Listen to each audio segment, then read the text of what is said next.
दिल्ली के सब लोगों को वैक्सीन लगाने के लिए दिल्ली सरकार ने 1,34,00,000 वैक्सीन की डिमांड की थी। ये मैं पहले बता चुका हूं। 67 लाख वैक्सीन हमने कोविशील्ड से मांगी थी और 67 लाख वैक्सीन हमने कोवैक्सीन से मांगी थी। कोवैक्सीन ने कल हमें चिट्ठी लिखी है। उन्होंने कहा है कि साफ साफ कह दिया है उन्होंने कि हम वैक्सीन नहीं दे सकते हैं क्योंकि हमारे पास में वैक्सीन उपलब्ध नहीं है। उन्होंने अपनी चिट्ठी में लिखा है कि we are making dispatches as per the directives of concerned government officials, यानी कि हम कंसर्न्ड गवर्नमेंट ऑफिशियल्स के कहने पर डिस्पैचेस कर रहे हैं, राज्यों को वैक्सीन दे रहे हैं। जाहिर सी बात है, ये कंसर्न्ड गवर्नमेंट ऑफिशियल्स तो सेंट्रल गवर्नमेंट के ऑफिसर्स होंगे। We therefore sincerely regret that we can not make any additional supplies as required by you.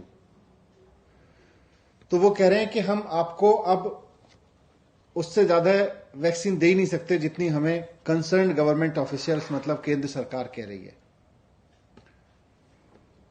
तो कोवैक्सीन की सप्लाई अब दिल्ली को बंद है और मुझे नहीं पता बाकी राज्यों को कितनी की जा रही है, पर दिल्ली को तो उन्होंने लिख के दे दिया है कि हम आपको वैक्सीन नहीं दे सकते हैं क्योंकि हमें सेंट्रल गवर्नमेंट के हिसाब से वैक्सीन देनी है और हम आपको सप्लाई नहीं दे सकते। हमने 67 लाख वैक्सीन उनसे मांगी थी।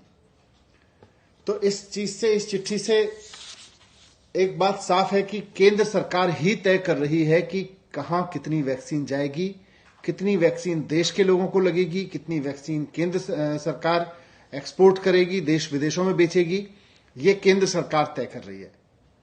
जब केंद्र सरकार तय कर रही है तो फिर ये जिम्मेदारी लेनी चाहिए केंद्र सरकार को कि अगर वैक्सीन 6.5 करोड़ वैक्सीन एक्सपोर्ट नहीं की गई होती तो दिल्ली और मुंबई के एक एक आदमी को 2-2 बार डबल डोज लग चुकी होती अब तक वैक्सीन की। यह जिम्मेदारी भी केंद्र सरकार को लेनी चाहिए। आज कोवैक्सीन की सप्लाई तो उन्होंने मना कर ही दिया।